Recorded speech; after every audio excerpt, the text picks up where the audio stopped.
আপনাদের লাস্ট ক্লাসে আমি এই এক্সাম্পল 2 পর্যন্ত করাইছিলাম, অর্থাৎ আমরা একদম প্রথম বেস প্লেট যেদিন শুরু করি ওই দিনই বলছিলাম যে আমাদের বেস প্লেটের মেনলি দুইটা পার্ট আছে, একটা হচ্ছে কনসেন্ট্রিক লোডের পার্ট আর একটা হলো ইসেন্ট্রিক লোডের পার্ট। তো কনসেন্ট্রিক লোডের উপরে আমাদের দুইটা এক্সাম্পল ছিল, এক্সাম্পল 1 এবং এক্সাম্পল 2। এই দুইটা আমরা লাস্ট ক্লাস পর্যন্ত শেষ করছিলাম। এই ডিজাইনগুলো খুবই ইজি, এখানে জাস্ট প্রথমে সিম্পল ডিজাইন প্রসিডিউর লেখাই আছে এবং তারপরে কি কাজ করতে হবে।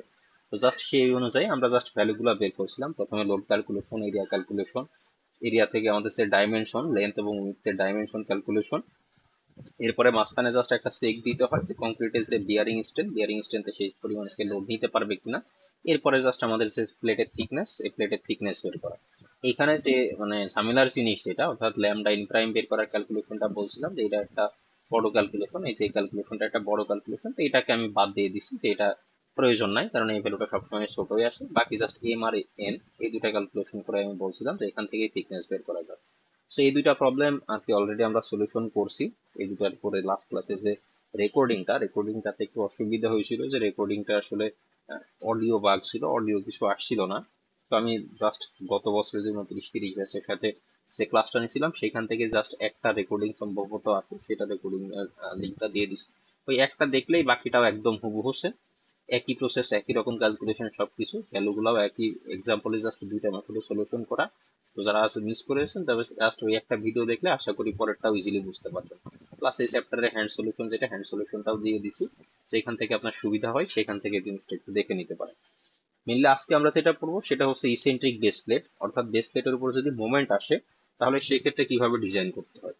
এখন একটা বেস প্লেটের যদি উপরে মোমেন্ট কখন কখন আসতে পারে, আমাদের সে কলামটার উপরে যদি কোনো কারণে মোমেন্ট আসে তাহলে অবশ্যই সেই মোমেন্টটা বেস প্লেটের উপরেও আসবে। আমরা সাধারণত কলামটাকে আমরা একটা অ্যাক্সিয়াল কম্প্রেসিভ লোড নিবে এরকম ধরে এই চিন্তা করি বা এরকম ধরে ডিজাইন করে থাকি, কিন্তু কিছু কিছু বিশেষ ক্ষেত্রে কলামের উপরেও মোমেন্ট আসতে পারে। যেমন আমাদের যে কলামটা আছে সেই কলামটার উপর যদি কোনো ল্যাটারাল লোড পড়ে, কারণ এটা একটা বেস প্লেটের উপরে এরকম একটা স্টিলের কলাম আছে, এটার উপরে যদি কোনো ল্যাটারাল লোড পড়ে তাহলে সেই ক্ষেত্রে ল্যাটারাল লোডের কারণে আমাদের যে বেস প্লেটটা আছে বেস প্লেটের উপরে মোমেন্ট আসতে পারে। প্লাস লাস্ট টপিক আমরা যেটা পড়ছি যে বিম কলাম কম্বাইন্ড অ্যানালাইসিস, সেখানে আমরা দেখছিলাম যে কলামের সাথে যদি এরকম একটা অ্যাঙ্গেলে বিম থাকে তাহলে এই বিমের উপরে যে লোডটা আসে এই লোডের কারণে এই কলামের উপরে একটা এক্সিয়াল ফোর্সও আসবে, এই কলামের উপরে মোমেন্টও আসবে। তো এই সমস্ত কোনো একটা কারণে যদি কলামের উপরে মোমেন্ট আসে তাহলে আলটিমেটলি সেই মোমেন্টটা বেস প্লেটেও যায়। তো যদি বেস প্লেটের উপরে মোমেন্ট যায় তাহলে সেভাবে কিভাবে ডিজাইন করতে হবে সেটাই মেনলি আমরা এই টপিক থেকে শিখবো। এখন এই মোমেন্টের উপরে আমাদের যে ডিজাইন, সেই ডিজাইন আবার দুই ধরনের আছে। দুই ধরনের মধ্যে প্রথম যেটা সেটা হলো base plate with small moments, আর এরপরে যেটা আছে সেটা হচ্ছে base plate with large moments. এখন মেইনলি এই স্মল মোমেন্ট কখন হবে, লার্জ মোমেন্ট কখন হবে, সেটা আসলে কিভাবে বোঝা যাবে। এই স্মল মোমেন্ট আর লার্জ মোমেন্টের মেইন ডিফারেন্সিয়েটিং ফ্যাক্টরটা হলো বা ডিফারেন্সিয়েটিং ভ্যালুটা হলো যে এইটা ই ক্রিটিক্যাল মানে হচ্ছে ক্রিটিক্যাল ইসেন্ট্রিসিটি। আমরা যদি যে কোনো একটা মোমেন্টের কথা চিন্তা করি, মোমেন্ট মানেই হলো ফোর্স ইনটু ডিস্টেন্স। তো সাধারণত বিম কলাম বা কোনো একটা স্ট্রাকচারাল মেম্বারের মধ্যে মোমেন্ট আসে যখন ফোর্স এবং যে ফোর্সটা অ্যাপ্লাই করা হইতেছে এবং সেই ফোর্স থেকে যদি মানে আমার যে মেম্বারটা আছে সেখান থেকে যদি কোনো ডিস্টেন্স থাকে, এই ডিস্টেন্সের ফোর্স ইনটু ডিস্টেন্স করলে মেনলি মোমেন্টটা আসে। আর কলামের ক্ষেত্রে যদি কোনো কলামের ক্ষেত্রে বলি, ধরেন এটা যদি আমি একটা স্টিলের কলাম বলি বা কংক্রিটের কলাম যেটাই বলি না কেন, এই কলামটা সেন্টার অফ গ্র্যাভিটি ধরেন আছে এইখানে। এখন আমার লোডটা যদি ডাইরেক্ট সেন্টার অফ গ্র্যাভিটি দিয়ে পাস করে তাহলে এখানে কোনো ইসেন্ট্রিসিটি থাকে না, এটা হলো কনসেন্ট্রিক কলাম হয়ে যায়, এখানে কোনো মোমেন্ট আসে না। কিন্তু যদি আমার লোডটা ডাইরেক্ট কলামের সেন্টার অফ গ্র্যাভিটি না দিয়ে একটা নির্দিষ্ট ডিস্টেন্স পরে দূরে দিয়ে যায়, অর্থাৎ আমার সেন্টার অফ গ্র্যাভিটি থেকে যদি একটা নির্দিষ্ট ডিস্টেন্স থাকে, এই ডিস্টেন্সটাকে বলা হয় ইসেন্ট্রিসিটি। এই ডিস্টেন্স থাকলে সেখানে মোমেন্ট জেনারেট হবে। এই যে এখানে পি পরিমাণ ফোর্স এবং যে ইসেন্ট্রিসিটি ই, এই জাস্ট পি ইন্টু ই, ফোর্সটা হলো পি এবং এই যে দূরত্ব সেটা হলো ই, এই দুটো গুণ করলে সেখানে একটা মোমেন্ট চলে আসে। মোমেন্ট আসলে বেস প্লেটের উপরেও আলটিমেটলি মোমেন্ট আসবে। তাহলে স্মল মোমেন্ট কখন হবে আর লার্জ মোমেন্ট কখন হবে সেটা ডিপেন্ড করে হচ্ছে ক্রিটিক্যাল এসেন্ট্রিসিটির উপরে। এই ই এর ভ্যালুটা বা ইসেন্ট্রিসিটি ভ্যালুটা যদি ক্রিটিক্যাল এসেন্ট্রিসিটি যে ভ্যালুটা সেটা থেকে যদি কম হয়, আমরা নর্মাল ই যেটা নর্মাল ই ক্যালকুলেশন করি হচ্ছে এই ফর্মুলা দিয়ে, ইসেন্ট্রিসিটি হচ্ছে মোমেন্ট ডিভাইডেড বাই লোড করলে আমরা ইসেন্ট্রিসিটি ক্যালকুলেশন করতে পারি। আর ক্রিটিক্যাল ইসেন্ট্রিসিটি ক্যালকুলেশন করা হয় হলো এই ফর্মুলা দিয়ে। এখন ধরেন নর্মাল ইসেন্ট্রিসিটি জাস্ট মোমেন্টকে লোড দিয়ে ভাগ করলে আমি ইসেন্ট্রিসিটি পাইতেছি 3 ইঞ্চি। আর ক্রিটিক্যাল ইসেন্ট্রিসিটি যদি হয় এরকম যে 5 ইঞ্চি, এই ফর্মুলা দিয়ে ক্যালকুলেশন করে যদি পাই 5 ইঞ্চি, অর্থাৎ আমাদের এইখানে লোডের কারণে যে ইসেন্ট্রিসিটি সেটা ক্রিটিক্যাল ইসেন্ট্রিসিটির থেকে যদি কম হয় তাহলে সেই ক্ষেত্রে এটাকে আমরা বলি স্মল মোমেন্টস। আর লোডের কারণে যে ইসেন্ট্রিসিটি সেটা যদি ক্রিটিক্যালের থেকে বেশি হয়, কারণ এটা হয়ে গেছে এখন 9 ইঞ্চি, ক্রিটিক্যালের থেকেও যদি লোডের কারণে যে ইসেন্ট্রিসিটি সেটা যদি বেশি হয় তাহলে সেই ক্ষেত্রে আমরা সেটাকে বলি লার্জ মোমেন্ট। তো প্রথমে আমরা স্মল মোমেন্টের জন্য ডিজাইন প্রসিডিউরটা শিখি। মোটামুটি প্রসিডিউরটা একই রকম, শুধুমাত্র একটা স্টেপে একটু ডিফারেন্স আছে।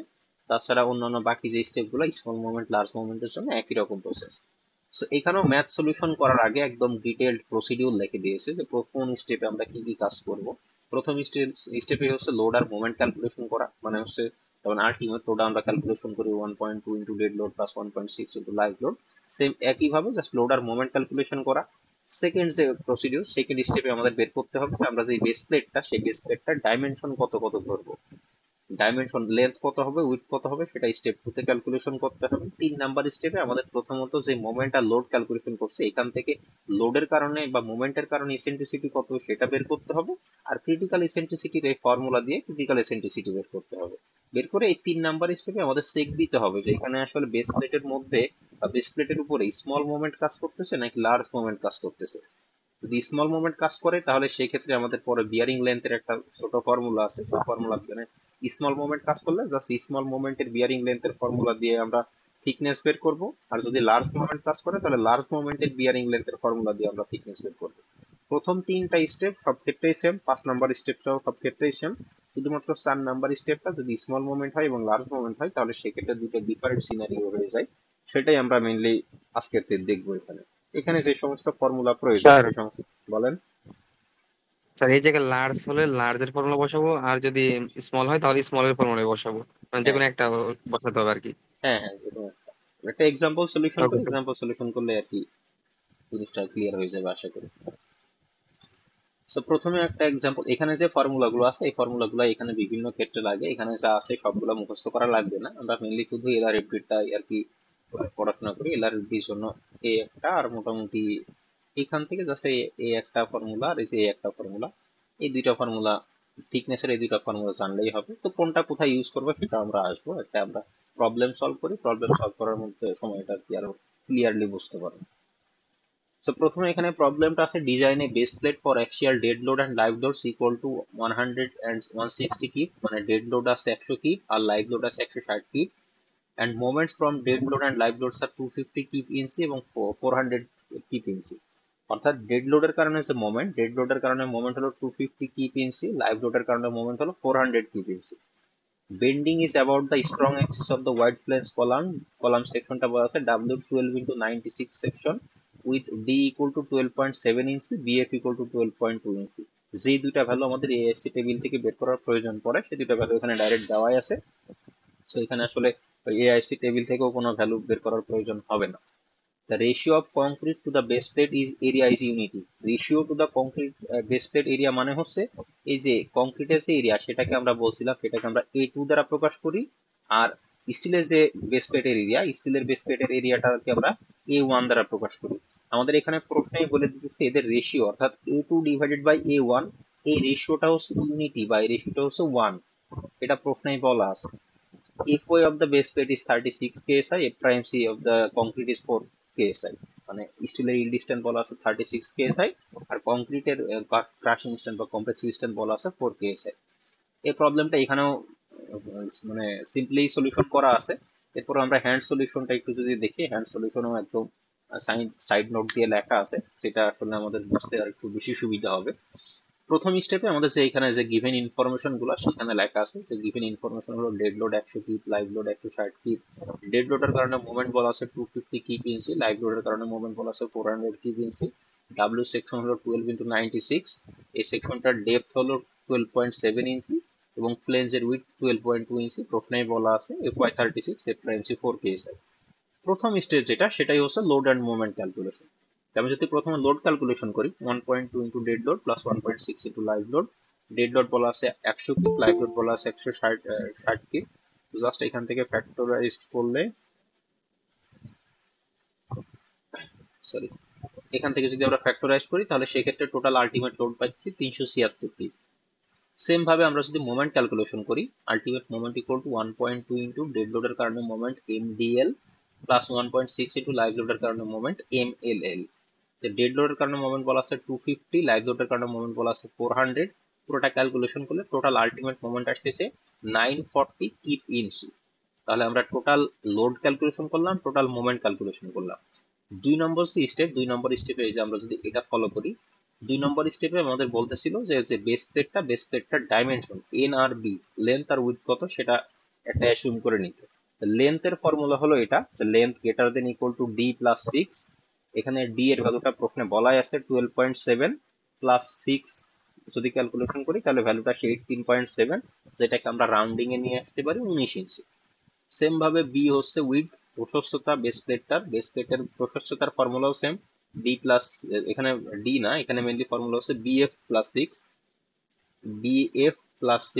বিএফ এর ভ্যালুটা প্রথমে বলা আছে 12.2, তার সাথে 6 যদি আমরা যোগ করি তাহলে ভ্যালুটা আসে 18.2, বা এটাকেও রাউন্ডিং করলে ভ্যালুটা আসে 19 ইঞ্চি। তাহলে আমরা লেন্থ পাইলাম 19 ইঞ্চি, উইথ পাইলাম 19 ইঞ্চি। একটা ছিল 18.7, যেটাকে আমরা আপার রাউন্ডিং এ নিয়ে আসছি 19, আর একটা ছিল 18.2, এটাকে আপার রাউন্ডিং এ নিয়ে আসছি 19 ইঞ্চি। 3 নাম্বার স্টেপে এখানে আমাদের চেক দিতে হবে যে এটা আসলে স্মল মোমেন্টের কারণে স্মল মোমেন্ট আসতেছে নাকি লার্জ মোমেন্ট আসতেছে। তো প্রথমে আমাদের যে লোডের কারণে যে মোমেন্ট জাস্ট লোডের কারণে eccentricity e equal to moment divided by load. So moment পাইছি 940, এই যে 940, আর লোড পাইছি 376। পুরোটা যদি ক্যালকুলেশন করে এখান থেকে আমাদের ইসেন্ট্রিসিটি ভ্যালুটা আসতেছে 2.5 ইঞ্চি। এখন আমাদের ক্রিটিক্যাল ইসেন্ট্রিসিটি বের করে দেখতে হবে যে ক্রিটিক্যাল ইসেন্ট্রিসিটির ভ্যালুটা কত। ক্রিটিক্যাল ইসেন্ট্রিসিটির ফর্মুলা হলো n ডিভাইডেড বাই 2 মাইনাস পিইউটা হলো ultimate load divided by 2 Q max. এই কিউ ম্যাক্সটা হলো বিয়ারিং প্রেসার, কিউ ম্যাক্সটাকে বলে বিয়ারিং প্রেসার। বিয়ারিং প্রেসারের ফর্মুলা হলো এটা F P max into B, এটা হচ্ছে বিয়ারিং প্রেসারের ফর্মুলা। এফ পি ম্যাক্স এর ফর্মুলা আবার এখানে দিয়ে ক্যালকুলেশন করা হয়েছে। কেউ যদি মনে করেন যে কিউ ম্যাক্স ইকুয়াল টু একবারে এফ পি ম্যাক্স এর যে ফর্মুলাটা আছে এইটার সাথে লাস্টে বি গুণ করে দিব, তাহলে একবারে আমার ভ্যালুটা চলে আসবে, তাতেও কোনো অসুবিধা নাই, সেটাও করতে পারেন। এইভাবে এখানে জাস্ট সিম্পলিসিটির জন্য ভেঙে ভেঙে করা হয়েছে। আচ্ছা, আমাদের এখানে কিউ ম্যাক্স এর ভ্যালুটা প্রয়োজন। কিউ ম্যাক্স এর ফর্মুলাটা হলো F P max into B. F P max এর ফর্মুলা হলো আবার এটা, যেটা আমরা এর আগেও ইউজ করছি যখন আমরা কনসেন্ট্রিক লোডেড কলাম পড়ছি, সেক্ষেত্রে আমরা এই ফর্মুলাটা ইউজ করছি, phi into 0.85 into F prime C into root over A2 divided by A1। এখানে ফাই, যেটা ফাই এর ভ্যালুটা হলো 0.65 ইন্টু 0.85, এফ প্রাইম সি প্রশ্নে বলা আছে 4 psi। আর আমার এখানে প্রশ্নেই বলা আছে যে A2 ডিভাইডেড বাই A1, যদি এখানে দেখাই A2 ডিভাইডেড বাই A1, এই যে A2 ডিভাইডেড বাই A1 এটা হচ্ছে ইউনিটি, অর্থাৎ A2 ডিভাইডেড বাই A1 এর ভ্যালুটা হচ্ছে 1, সেটাই লেখা আছে A2 divided by A1 equal to 1। এই পুরোটা যদি ক্যালকুলেশন করা হয় তাহলে সেক্ষেত্রে এফপি ম্যাক্স এর ভ্যালুটা আসে 2.21। এটাকে যদি আমি কিউ ম্যাক্স এর ফর্মুলায় বসাই দিই, এফপি ম্যাক্স ইকুয়াল টু 2.21, আর এখানে উইডথ হলো 19 ইঞ্চি, পুরোটা ক্যালকুলেশন করলে এখান থেকে ভ্যালু আসে 42 কিপ ইঞ্চি, 42 কিপ পার ইঞ্চি, অর্থাৎ বিয়ারিং প্রেসারটা আসতেছে 42 কিপ পার ইঞ্চি। এখন যদি আমি এখানে ক্রিটিক্যাল এর ফর্মুলায় বসাই দিই, লেন্থ পাইছিলাম 19 inch divided by 2 minus ultimate load পাইছিলাম 376 কি ডিভাইডেড বাই 2, এই ফর্মুলা 2, আর এই কিউ ম্যাক্স পাইছি 42 বসাইলে এখান থেকে ক্রিটিক্যাল ইসেন্ট্রিসিটি আসতেছে 5.02 ইঞ্চি। তাহলে আমাদের লোডের কারণে মোমেন্ট হচ্ছে 2.5, আর লোডের কারণে ইসেন্ট্রিসিটি হচ্ছে 2.5, আর ক্রিটিক্যাল ইসেন্ট্রিসিটি হচ্ছে 5.2। তার মানে এই যে ই এর ভ্যালুটা লোডের কারণে যে ইসেন্ট্রিসিটি, সেই ভ্যালুটা ক্রিটিক্যালের থেকেও কম, তাই আমরা বলতে পারি ওখানে বেস প্লেটের উপরে স্মল মোমেন্ট কাজ করতেছে। তাহলে আমরা এখান থেকে ডিসিশন নিয়ে নিলাম যে এখানে স্মল মোমেন্ট কাজ করতেছে। এখন পরের স্টেপে আমাদের কি করতে হবে, পরের স্টেপে আমাদের এই যে বেস প্লেটের যে আমরা এরিয়া ধরে নিয়েছিলাম 19 ইঞ্চি ইন্টু 19 ইঞ্চি, দুটো ডাইমেনশন যে ধরে নিয়েছিলাম, এই ডাইমেনশনে বিয়ারিং প্রেসার চেক দিয়ে দেখতে হবে আমরা এইখানে যে ম্যাক্সিমাম বিয়ারিং প্রেসার পাইলাম 42 psi। এখন আমার এই বেস প্লেটের কোথাও সেই বিয়ারিং প্রেসারটা এক্সিড করে গেছে কিনা, অর্থাৎ তার থেকে বেশি কোনো বিয়ারিং প্রেসার হয়ে গেছে কিনা, এটার একটা চেক দিতে হবে। সেই সেকের ফর্মুলা হলো bearing pressure Q equal to ultimate load divided by Y. Y যেটা, এটাকে বলা হয় বিয়ারিং লেন্থ। বিয়ারিং লেন্থের ফর্মুলাটা হচ্ছে n মাইনাস ওয়াইস ই। এখান থেকে n মানে হচ্ছে লেন্থ, অর্থাৎ 19 ইঞ্চি, আর ই মানে হচ্ছে ইসেন্ট্রিসিটি, যেটা আমরা এখানে ক্যালকুলেশন করে আসছি 2.5 ইঞ্চি।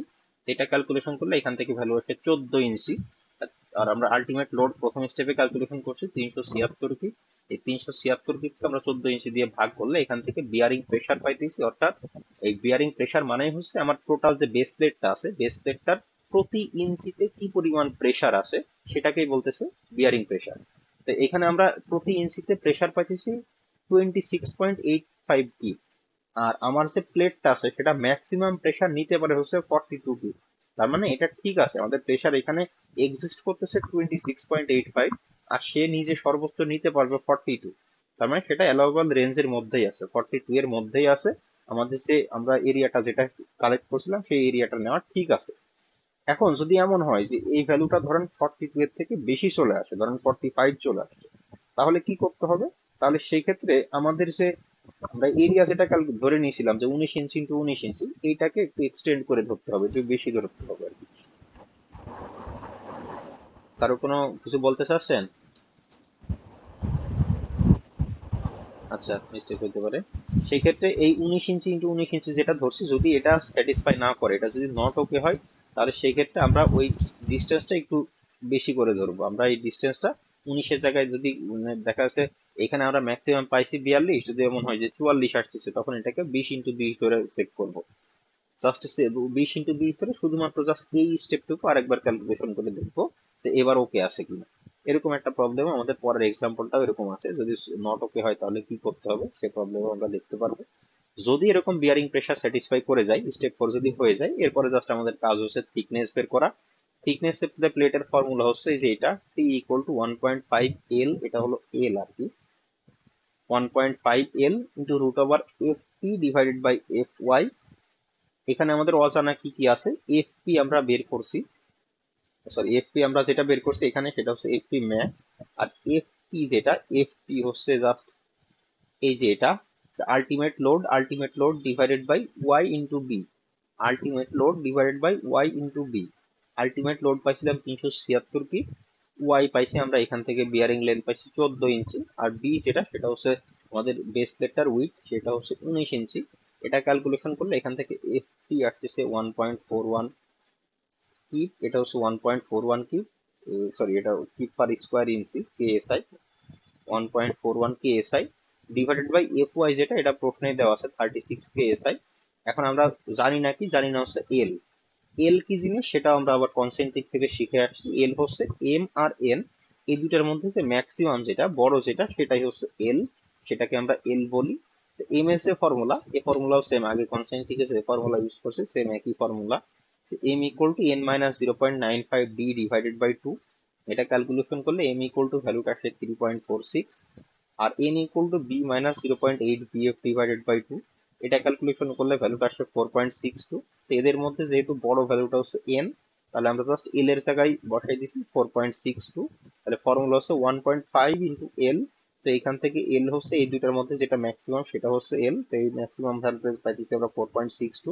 তাই 1.5 into 4.62 into root over F P এর ভ্যালুটা হচ্ছে 1.41, আর এফ ওয়াই এর ভ্যালুটা হচ্ছে 36। এটা ক্যালকুলেশন করলে ভ্যালু আসে 1.37। আমরা বলছিলাম বেস প্লেটটা প্রতি 0.25 ইঞ্চিতে রাউন্ডিং করা হয়, তাই যদি 1.37 আসে সেটাকে আমাদের রাউন্ডিং করতে হবে 1.5, কারণ ম্যানুফ্যাকচারার 1.25 ইঞ্চির জন্য একটা বেস প্লেট বানাবে, এরপর 1.5 এর জন্য একটা বেস প্লেট বানাবে, 1.37 বা এর মধ্যবর্তী কোনো ভ্যালুর জন্য কোনো বেস প্লেট বানাবে না। তো 1.37 যখন আসছে সেটাকে আমরা আপার রাউন্ডিং 1.5 এ কনভার্ট করছি। তাহলে আলটিমেটলি আমাদের টোটাল বেস প্লেটটা দাঁড়ালো 19 ইঞ্চি লেন্থ, 19 ইঞ্চি উইথ, তার সাথে থিকনেস হলো 1.5 ইঞ্চি। জাস্ট আমাদের পাঁচটা সিম্পল স্টেপ থেকে আমরা যে যদি স্মল মোমেন্ট আসে, স্মল মোমেন্ট থেকে কিভাবে ক্যালকুলেশন করতে হয়, ডিসপ্লেটা ডিজাইন করতে হয় সেটা দেখলাম। এখন এই পর্যন্ত কারোর কোনো অসুবিধা স্যার আছে? বলেন। স্যার এখানে যদি থিকনেস 1.6 আসতো তাহলে কি 1.75 লিখতাম? হ্যাঁ রাইট, যদি 1.6 আসে মানে 1.5 এর উপরে কোনো ভ্যালু আসলে যদি সেটাকে আমরা কনভার্ট করতাম 1.75 এ রাউন্ডিং করতাম। যদি 1.75 থেকে 2 এর মধ্যে কোনো ভ্যালু আসে তাহলে সেটাকে 2 এ রাউন্ডিং করতে হবে, প্রতি 0.25 এ আর কি রাউন্ডিং করতে হবে। এই প্রবলেমটাতে কারো কোনো অসুবিধা আছে, কোনো স্টেপে বুঝেন নাই বা কোনো একটা পজিশনে কিছু বোঝেন নাই, এরকম কেউ আছেন?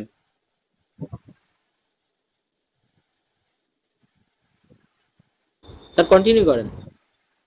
ম্যাথটা ইজি ম্যাথ, এটা যদি কারো কোনো অসুবিধা থেকে থাকে এরপরে রেকর্ডিংও দেখে নিয়েন, এবং এটা আসার সম্ভাবনা বেশি। মানে এই টপিক থেকে মেনলি আমাদের একটা ম্যাথ আসবে, এর মধ্যে এই পরের যেটা আছে লার্জ মোমেন্ট, এই ম্যাথটা অনেক ক্ষেত্রে মানে যদি বেশি চেক দিতে হয় তাহলে বড় হয়েছে, সেক্ষেত্রে ওই এখন যেটা করলাম এটা মোটামুটি ইজিও ম্যাথ আছে প্লাস মানে কনভিনিয়েন্ট একটা ম্যাথ আছে, তো এটা ভালো মতো প্র্যাকটিস করেন।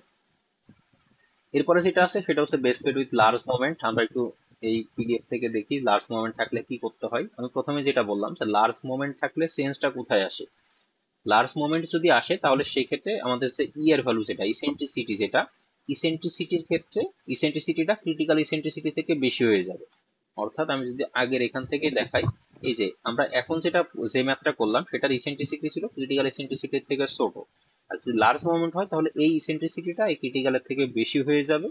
এবং যদি লার্জ মোমেন্ট হয় মেইনলি শুধু পার্থক্যটা হচ্ছে আমাদের এই যে বিয়ারিং লেন্থ ওয়াই এর যে ফর্মুলাটা আমরা এখানে ইউজ করছি, জাস্ট ওয়াই ইকুয়াল টু আমরা ইউজ করছি N minus two Y C, এই ফর্মুলাটা আমরা এখানে ইউজ করছি ওয়াই এর, এই যে এই ফর্মুলাটা আমরা এখানে ইউজ করছি স্মল মোমেন্টের ক্ষেত্রে। লার্জ মোমেন্টের ক্ষেত্রে এই ফর্মুলাটা চেঞ্জ হয়ে যাবে, এই ফর্মুলাটা একটা বড় ফর্মুলা আসে। তো আমরা সলিউশনের ক্ষেত্রে দেখি যে কোন ফর্মুলাটা কোথায় মানে আমরা পার্থক্যটা কি আসে। সো মেইনলি আমাদের এখানে যে প্রবলেমটা আছে এই একই প্রবলেম, শুধুমাত্র লোড আর মোমেন্ট চেঞ্জ করা আছে যাতে আমরা ডিফারেন্সিয়েটিং জিনিসটা বুঝতে পারি। এখানে বলা আছে design A base plate for actual dead load and live load equal to 100 keeps and 160 keeps, অর্থাৎ ডেড লোড হলো 100 কিপ, লাইভ লোড 160 কিপ আগের মতোই। মোমেন্টস ফ্রম ডেড লোড বলা আছে 1000 কিপ ইঞ্চি এবং লাইভ লোড বলা আছে 1500 kip inch. Same bending is about the strong axis for W12 into 96 wide plane section. D এর ভ্যালু বলা আছে 12.7 ইঞ্চি, বিএফ বলা আছে 12.2 ইঞ্চি। এখানেও বলা আছে যে consider the ratio of concrete base plate to area, অর্থাৎ A2 ডিভাইডেড বাই A1, এই রেশিওটা এক্ষেত্রে বলা আছে 1 বা ইউনিটি, অর্থাৎ A2 ডিভাইডেড বাই A1 যেটা এইটা ইকুয়াল টু হবে 1। এক্ষেত্রেও FY বলা আছে 36 KSI আর F প্রাইম সি বলা আছে 4 KSI। এই ক্ষেত্রে আমাদের ম্যাথের যে শুরু বা ম্যাথটা শুরু করতে হবে সেম একইভাবে। প্রথমে এখানে গিভেন ডাটাগুলো দেওয়া আছে, কি কি ভ্যালু দেওয়া আছে। এখান থেকে প্রথম স্টেপে load calculation 1.2 dead load plus 1.6 live load, এটা ক্যালকুলেশন করলে ভ্যালু আসে 376 কি। এরপরে আসতেছে আমাদের মোমেন্ট ক্যালকুলেশন 1.2 ইন্টু ডেড লোডের কারণে মোমেন্ট প্লাস 1.6 ইন্টু লাইভ লোডের কারণে মোমেন্ট, এখান থেকে ভ্যালুটা ক্যালকুলেশন করে আসে 3600 কি পেয়েছি। দুই নম্বর স্টেপে ছিল আমাদের বেস প্লেটের ডাইমেনশন ঠিক করা। ডাইমেনশনের মধ্যে আমাদের বলছিল লেন্থ এন ইকুয়াল টু হচ্ছে ডি প্লাস 6, ডি এর ভ্যালুটা হচ্ছে 12.7 প্লাস 6 করলে আসে 18.7, রাউন্ডিং করলে আসে 19 ইঞ্চি। এটা পরেরটা আসলে এন না, পরেরটা হচ্ছে বি, এটা হচ্ছে উইথ। বি ইকুয়াল টু হচ্ছে বিএফ প্লাস 6, বিএফ এর ভ্যালুটা বলা আছে প্রথমে বলা আছে 12.2 প্লাস 6 18.2, এটাকে আমরা যদি রাউন্ডিং করি তাহলে ভ্যালুটা আসে 19 ইঞ্চি। তাহলে আমাদের যে বেস প্লেটটার আমরা লেন্থও পাইলাম 19 ইঞ্চি, উইডথ তো পাইলাম 19 ইঞ্চি, এখন পর্যন্ত আগের মতোই আছে। এরপরে 3 নম্বর স্টেপেও সেম আগের মতোই আমাদের মোমেন্ট বের করতে হবে। আমরা যদি আমাদের লোডের কারণে যে মোমেন্ট, লোডের কারণে সরি আমাদের ইসেন্ট্রিসিটি ক্যালকুলেশন করতে হবে। লোড এবং মোমেন্টের কারণে যে ইসেন্ট্রিসিটি সেটা হচ্ছে moment divided by load. Moment বলা আছে 3600 কিউব ইঞ্চি আর লোড বলা আছে 376 কিউব। তাহলে এখান থেকে যদি আমরা ক্যালকুলেশন করি 3600 কে 376 দ্বারা ভাগ করলে আমাদের ইসেন্ট্রিসিটি যেটা মোমেন্টের কারণে ইসেন্ট্রিসিটি আসতেছে 957 ইঞ্চি। আর ক্রিটিক্যাল ইসেন্ট্রিসিটি যেটা এটার ফর্মুলা হলো n divided by 2 minus pr divided by 2 Q max. Same আগের মতোই কিউ ম্যাক্স এর ফর্মুলা হলো fp max into b, fp max এর ফর্মুলা আবার phi into 0.85 into f prime c into root over a2 by a1। তো এখানে phi এর ভ্যালুটা 0.65 into 0.85, f prime c 4, a2 divided by a1, এটা প্রশ্নে বলা আছে ইউনিট, এদের রেশিওটা হচ্ছে 1, তাই a2 ডিভাইডেড বাই a1 এর জায়গায় আমরা বসাই দিছি 1। এটা ক্যালকুলেশন করলে fp ম্যাক্স এর ভ্যালুটা আসতেছে হলো 2.21, তার সাথে যদি 19 গুণ করি সেম আগের মতোই কিউ ম্যাক্স এর ভ্যালুটা আসতেছে 42। এখন যদি আমি এখানে সব ভ্যালুগুলো বসাই দেই, লেন্থ পাইছিলাম 19 ডিভাইডেড বাই 2 মাইনাস PR বা পিইউটা হচ্ছে ultimate load 376 divided by 2 Q max 2 into 42, এখান থেকে ক্রিটিক্যাল মোমেন্ট আসতেছে 5.02 ইঞ্চি।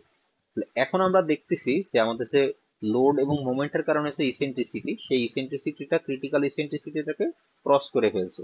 তার মানে এখানে যে বেস প্লেটটা আছে সেই বেস প্লেটটা লার্জ মোমেন্টের মধ্যে পড়ে যাবে, লার্জ মোমেন্টের ক্যাটাগরির মধ্যে পড়ে যাবে, এবং লার্জ মোমেন্ট ক্যাটাগরির মাধ্যমে আমাদের বেস প্লেটটা ডিজাইন করতে হবে।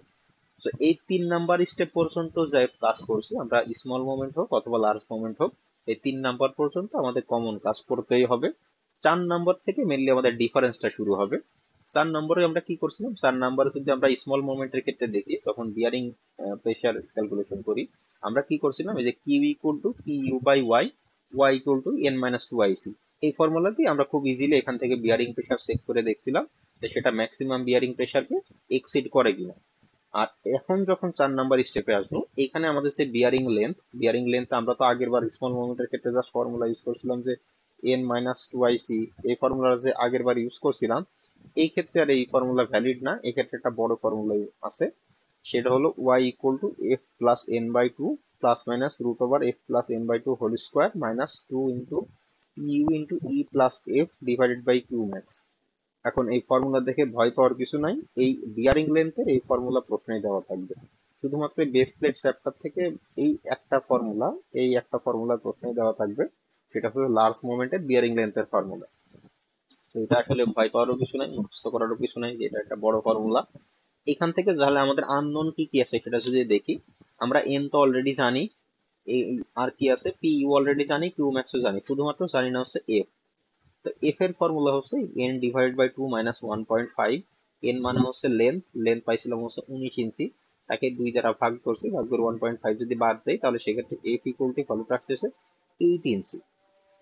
এখন আগের বার যখন আমরা বিয়ারিং প্রেসার বের করছিলাম বা চেক দিছিলাম, তখন আমরা পাইছিলাম কিউ ম্যাক্স এর ভ্যালুটা পাইছিলাম 42, আর আমরা একটা কিউ বের করছিলাম, কিউ বের করে দেখছিলাম সেটা 42 এর থেকে ছোট নাকি বড়।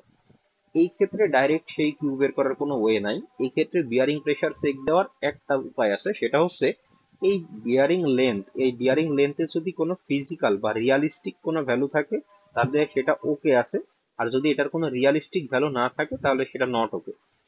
তাহলে রিয়ালিস্টিক ভ্যালু কখন আছে আর কখন নাই সেটা আমি কিভাবে বুঝবো? দেখেন, এই যে এই সেকেন্ড যে অংশটুকু, এই অংশটুকু আছে রুটের ভিতরে, এই রুটের ভিতরে কি আছে, এই অংশটুকু মাইনাস এই অংশটা। এখন যদি এই অংশ থেকে, প্রথম অংশ থেকে দ্বিতীয় অংশের ভ্যালুটা বড় হয়ে যায়, তাহলে কি হবে? তাহলে দেখেন, যখন আমি যদি এখান থেকে দেখাই, এখানে প্রথম অংশটার ভ্যালু আসতেছে হচ্ছে, এফ এর ভ্যালু এখান থেকে ক্যালকুলেশন করি 8 plus N by two, N মানে হচ্ছে লেন্থ 19/2 হোল স্কোয়ার, প্রথম অংশটুকু এটার ভ্যালু আসতেছে 306.25। সেকেন্ড যে অংশটুকু এটা মানে হচ্ছে 2 P U E plus F divided by Q max. 2 ultimate হলো হচ্ছে 376, ইসেন্ট্রিসিটি হচ্ছে 9.57, আর এফ হয়েছে এখান থেকে পাইছি 8। তাহলে এখান থেকে আমাদের এই সেকেন্ড অংশটুকুর ভ্যালু আসতেছে 315। এখন 307 থেকে যদি 315 বাদ দেয় তাহলে ভ্যালুটা আসে -8। কিন্তু রুটের ভিতরে যদি কোনো মাইনাস ভ্যালু আসে, তার মানে সেটার কোনো বাস্তব এক্সিস্টেন্স নাই, এটা একটা ইমাজিনারি নাম্বার হয়ে যায়। তো ইমাজিনারি নাম্বার হইতেছে মানে হচ্ছে আমাদের এইখানে যে আমরা বিয়ারিং প্রেসারটা যেটা আসবে, এই বিয়ারিং প্রেসারটা হচ্ছে নট ওকে, এখানে ডাইরেক্ট আগের মতো কিউ বের করার কোনো উপায় নাই, এখানে আমাদের এই বিয়ারিং লেন্থ থেকে ডিসিশন বুঝতে হবে যে আসলে এটা ঠিক আছে কিনা, এটা বিয়ারিং প্রেসার নিতে পারবে নাকি নিতে পারবে না। এখান থেকে আমরা দেখতেছি যে এই এই যে ভ্যালুগুলো এখানে আছে, এগুলো যদি ক্যালকুলেশন করি, তাহলে এই অংশটুকুর ভ্যালু আসতেছে 307, এই অংশটুকুর ভ্যালু আসতেছে 315। যেহেতু সেকেন্ডটা বড় হইতেছে, রুটের উপর ভিতরে কখনোই নেগেটিভ ভ্যালু থাকতে পারে না, থাকলে সেটা অবাস্তব সংখ্যা হয়ে যায়। তার মানে হচ্ছে আমরা যে বেস প্লেটটা নিচ্ছি, এই বেস প্লেটটা এই পরিমাণ প্রেসার সে নিতে পারবে না, সেটাই লেখা আছে, যেহেতু এই 305 is less than 315, the inequality is not satisfied, মানে আমাদের যে আমরা যে বেস প্লেটটা নিয়েছিলাম সেটা স্যাটিসফাইড না, আমাদের এখন একটা বড় বেস প্লেট ইউজ করতে হবে। তা আমরা কত বেস প্লেট ইউজ করব, যেহেতু এই দুইটা ভ্যালু 307 315 কাছাকাছি, তাই আমরা 1 ইঞ্চি করে জাস্ট ইনক্রিজ করছি। যদি এমন হয় যে এখানে মনে করেন 30 40 50 ডিফারেন্স, তাহলে সেই ক্ষেত্রে জাস্ট সহজে ম্যাথটা সলভ করার জন্য আপনারা 2 ইঞ্চি করেও ইনক্রিজ করতে পারেন। মানে এটা কত ইঞ্চি করে ইনক্রিজ করবো সেটা ডিপেন্ড করতেছে এদের ভ্যালুর ডিফারেন্সের উপরে। যদি এদের ভ্যালুর মধ্যে অনেক বেশি ডিফারেন্স হয় তাহলে এখানে একটু বেশি করে ইনক্রিজ করতে হবে, যদি এমন খুব সামান্য ডিফারেন্স হয় তাহলে এখানে জাস্ট আমরা 1 ইঞ্চি করে ইনক্রিজ করলেই হবে। তো এদের ভ্যালুটা ইনক্রিজ করার পরে আবার আমাদের প্রথম এই 3 নাম্বার স্টেপে চলে যেতে হবে, এখান থেকে আবার আমাদের চেক দিয়ে আসতে হবে যে এখন ঠিক আছে কিনা। অর্থাৎ যদি এই ওয়াই এর ভ্যালুটা নেগেটিভ চলে আসে, ওয়াই এর ভ্যালুটা নেগেটিভ চলে আসলে আমাদের এই 3 নাম্বার এবং 4 নাম্বার স্টেপটা আবার ট্রায়াল দিতে হবে, সেকেন্ড ট্রায়ালে যেতে হবে। তো সেকেন্ড ট্রায়ালে যদি যাই, আমরা এখন 20x20 এই সাইজের একটা বেস প্লেট ইউজ করতেছি, তো এই ক্ষেত্রেও তো মোমেন্টের কারণে যে ইসেন্ট্রিসিটি সেটা সেমই থাকবে, 3600 ডিভাইডেড বাই 376, 9.57। এফপি ম্যাক্স, এটা এফপি ম্যাক্স এর ভ্যালুটাও সেম আগের মতোই 2.21, কারণ এফপি ম্যাক্স কোনো লেন্থ বা উইডথ এর উপরে ডিপেন্ড করে না, 2.21। কিউ ম্যাক্স, যেটা কিউ ম্যাক্স এর ভ্যালুটা চেঞ্জ হবে, কারণ Q max equal to FP max into B. Q max আগের বার যখন আমরা ক্যালকুলেশন করেছিলাম তখন বি এর ভ্যালুটা ছিল 19 ইঞ্চি, এখন জাস্ট 20 ইঞ্চি, অর্থাৎ 2.21 ইন্টু 20। এই ক্ষেত্রে আমাদের কিউ ম্যাক্স এর ভ্যালুটা আসছে 44.2। এটা যদি আমি আরেকবার চেক দেই, ক্রিটিক্যাল ইসেন্ট্রিসিটি বের করে, ক্রিটিক্যাল ইসেন্ট্রিসিটি বের করে, এখন ক্রিটিক্যাল ইসেন্ট্রিসিটির ভ্যালুটা আসছে 5.74। তাহলে আমাদের মোমেন্টের কারণে ইসেন্ট্রিসিটি হচ্ছে 9.57, আর আমাদের ক্রিটিক্যাল ইসেন্ট্রিসিটি হচ্ছে 5.74। তার মানে মোমেন্টের কারণে ইসেন্ট্রিসিটিটা এখনো ক্রিটিক্যাল ইসেন্ট্রিসিটি থেকে বেশি আছে, মানে এখনো লার্জ মোমেন্টই আছে। তাহলে আমাদের সেম আবার ওয়াই এর ভ্যালুটা বের করতে হবে, ওয়াই এর ভ্যালুটা বের করে দেখতে হবে যে এখন পজিটিভ আছে কিনা। তো ওয়াই এর এই ভ্যালুটা বের করার জন্য আবার সেম ভাবে দেখে নেওয়া হচ্ছে প্রথম অংশটুকুর ভ্যালু যদি ক্যালকুলেশন করি, F plus N by two whole square, এই ভ্যালুটা যদি ক্যালকুলেশন করি তাহলে এই ক্ষেত্রে ভ্যালুটা আসছে 342। আর সেকেন্ড অংশটুকুর ভ্যালু ক্যালকুলেশন করলে এই ক্ষেত্রে আসছে 307। তার মানে এখন এটা ঠিক আছে, প্রথম অংশটা এই 342 থেকে যদি 307 বাদ দেই তাহলে আমরা রুটের ভিতরে একটা পজিটিভ ভ্যালু পাবো না, আমাদের ওয়াই এর ভ্যালুটা ওকে আছে। এই ক্ষেত্রে এটা ঠিক আছে, আমাদের যে বেস প্লেটের ডাইমেনশনটা ধরে নিছি সেই ডাইমেনশনটা ঠিক আছে। তাহলে আমরা জাস্ট কি করবো, এখন আমরা ভ্যালুটা ক্যালকুলেশন করে নিব। ক্যালকুলেশন কিভাবে করবো, যে ওয়াই এর যে ফর্মুলা, এই ফর্মুলাটা প্রশ্নে দেওয়া থাকবে যে F plus N by two, মানে এফ এর ভ্যালুটা হচ্ছে এই যে এন বাই টু মাইনাস 1.5। যখন আমরা 20 ইঞ্চি ধরছি তখন এই এফ এর ভ্যালুটা পাইছি 8.5। তাহলে 8.5 প্লাস এন বাই টু মানে হচ্ছে 20/2, এটুকু ক্যালকুলেশন করলে আসে 8 প্লাস 20/2 মানে হচ্ছে 10। তাহলে 8.5 প্লাস 10 করলে আসে 18.5। আর এখান থেকে আমি ভ্যালু বসাই দিব। এই ভ্যালুটা তো আগেই ক্যালকুলেশন করছি, এখানে 342, এই ভ্যালুটা আগে ক্যালকুলেশন করছি 307, জাস্ট রুট ওভার এই 342 মাইনাস 307। এখানে আবার নতুন করে এগুলো লেখা আসলে প্রয়োজন নেই। তাহলে এটা ক্যালকুলেশন করলে এই যে 42 থেকে, যদি এই 342 থেকে 300 বাদ দিলে, 7 বাদ দিলে এখানে ভ্যালুটা আসে 35। তো 35 কে রুট করলে সেটা আসে 5.9 সামথিং, সেটাকে রাউন্ডিং করে এখানে দেখা হচ্ছে 6। আপনারা যে ভ্যালু আসে সেটা ডাইরেক্ট লিখে দিলেও হবে। তাহলে এখানে y ইকুয়াল টু, আমি ফর্মুলাটা পাইতেছি হচ্ছে 18.5, ভ্যালুটা পাইতেছি 18.5 প্লাস মাইনাস 6। তাহলে এখন আমরা কোন ভ্যালুটা ইউজ করবো, আমরা কি প্লাসের ভ্যালুটা ইউজ করবো নাকি মাইনাসের ভ্যালুটা ইউজ করবো? এই ক্ষেত্রে সব থেকে সহজ উপায়টা হলো, আমরা যদি প্লাসের ভ্যালুটা ইউজ করি তাহলে আমাদের থিকনেস, মানে আলটিমেটলি থিকনেসের ভ্যালুটা অনেক বেশি বেশি হয়ে যাবে। তো আমাদের সেই ক্ষেত্রে আমরা কি করবো, সেই ক্ষেত্রে আমরা সবসময় নেগেটিভ যে ভ্যালুটা, নেগেটিভ ভ্যালুটা ইউজ করবো। নেগেটিভ ভ্যালুটা যদি ইউজ করি তাহলে 18.5 মাইনাস 6 যদি করি তাহলে সেক্ষেত্রে বিয়ারিং লেন্থের ভ্যালুটা আসতেছে হলো 12.5, বা সেটাকে আমরা আরো রাউন্ডিং করে লিখতে পারি 12-এ, 12-তে লিখতে পারি। এখন এখানে একটা প্রশ্ন আসতে পারে যে আসতেছে 12.5, তাহলে আমরা 12-তে কেন লিখলাম? 12-তে লেখার কারণ হচ্ছে আমরা যদি বিয়ারিং লেন্থ যত বেশি করে ধরবো, আমরা যদি একটু ওই বেস প্লেট উইথ স্মল মোমেন্টের প্রবলেমটাতে একটু ব্যাক করি, ওয়াই এর ভ্যালুটা যদি আমরা বেশি ধরি, ওয়াই এর ভ্যালুটা বেশি ধরা মানে হচ্ছে আমাদের আলটিমেটলি এই এই প্রেসারটাকে কমায় নিয়ে আসা। সো ওয়াই এর ভ্যালুটা যদি আমরা একটু কমায় ধরি, ওয়াই এর ভ্যালুটা ধরেন আমি যদি 12.5-এর জায়গায় 12 ধরি, তাহলে আমরা এই প্রেসারটাকে, যতটুকু প্রেসার আমার বেস প্লেটের মধ্যে আছে তার থেকে আমি অ্যাসিউম করতেছি আরো বেশি প্রেসার, যাতে আমাদের আলটিমেট ওভারঅল তার যে ওভারঅল ফ্যাক্টর অফ সেফটিটা ঠিক থাকে। এখন এখানে আরো একটা আপনাদের মাথায় কনফিউশন আসতে পারে যে আমি তাহলে যখন ওয়াই এর ভ্যালুটা বেশি ধরবো তাহলে এখানে আমি +6 কেন নিলাম? +6 নিলাম না এই কারণে, যদি +6 নিতাম তাহলে আমাদের টোটাল ভ্যালুটা আসছে 24.5 ইঞ্চি। এখন আমাদের যে বেস প্লেটটা আমরা ধরে নিছি সেই বেস প্লেটটা লেন্থই হচ্ছে 20 ইঞ্চি, লেন্থও 20 ইঞ্চি, উইডথও 20 ইঞ্চি। লেন্থের থেকে তো তার বিয়ারিং লেন্থ বেশি হইতে পারে না। লেন্থ যেখানে 20 ইঞ্চি সেখানে 24.5, এই ভ্যালুটা তো ইমপ্র্যাকটিক্যাল। এই জন্য আমরা প্লাস ভ্যালুটা ইউজ করি নাই। সবসময় আমরা প্লাস ভ্যালুটা নিলে সেটা এক্সিড করে যায় দেখে আমি এখানে লিখে দিচ্ছি যে সবসময় নেগেটিভ ভ্যালু, যেটা নেগেটিভ ভ্যালুটা ইউজ করবো। তো এখান থেকে ওয়ার ভ্যালুটা 12 ইঞ্চি বের করার পরে এই অংশটুকুর আসলে ফিজিক্যাল কোনো মিনিংস নাই, এই অংশটুকু বের না করলেও চলে। এটা মেনলি আমাদের জাস্ট যে বিয়ারিং লোডের একটা ফর্মুলা, এটার সাথে আমাদের থিকনেসের কোনো সম্পর্ক নাই। এখানে জাস্ট কি পরিমাণ বিয়ারিং লোড আসছে সেটা দেখানো হয়েছে, সো এটার আসলে ফিজিক্যাল কোনো ইম্পর্টেন্স নাই। আপনি ডাইরেক্ট জাস্ট ওয়াই বের করার পরে ডাইরেক্ট থিকনেস বের করার যে ফর্মুলা, থিকনেস বের করার ফর্মুলাতে চলে যেতে পারেন। থিকনেস বের করার ফর্মুলা হলো আগে যেটা দেখালাম, 1.5 into L into F P divided by F Y এখানে এল মানে হচ্ছে maximum of M or N, অর্থাৎ এম আর এন এর মধ্যে ম্যাক্সিমাম যে ভ্যালুটা সেটাই হচ্ছে এল। এন এম এর যে ফর্মুলা সেটা হচ্ছে N minus 0.95 D divided by 2। এটা ক্যালকুলেশন করলে এম এর ভ্যালুটা আসে 3.97 ইঞ্চি। আর এন এর যে ফর্মুলা সেটা হচ্ছে বি মাইনাস 0.8 বিএফ বাই 2। এটা ক্যালকুলেশন করলে এন এর ভ্যালুটা আসে 5.12 ইঞ্চি। তো এল ইকুয়াল টু, তাহলে এদের মধ্যে বড় যেটা সেটাই আমরা বসাই দিলাম 5.12। আর এফ পি যেটা, এফ পিটা আমরা আগেই এখানে ক্যালকুলেশন করে আসছি। এফ পিটা এখানে যে ম্যাক্স ক্যালকুলেশন করে আসছি 2.21, এখানে জাস্ট বসাই দিলাম 2.21 ডিভাইডেড বাই এফ ওয়াই, প্রশ্নে বলা আছে 36। এটা ক্যালকুলেশন করলে আমাদের থিকনেস আসে 1.9 ইঞ্চি। তো যেটা বললাম যে বেস প্লেট গুলো সবসময় রাউন্ডিং করা হয় 0.25 ইঞ্চিতে, 1.9 ইঞ্চিকে লেখা যাবে না, সেটাকে আমাদের 2 ইঞ্চিতে রাউন্ডিং করে নিতে হবে। তো সেটাই লেখা হয়েছে, তো 1.9 কে রাউন্ডিং করে 2 ইঞ্চিতে লেখা হয়েছে।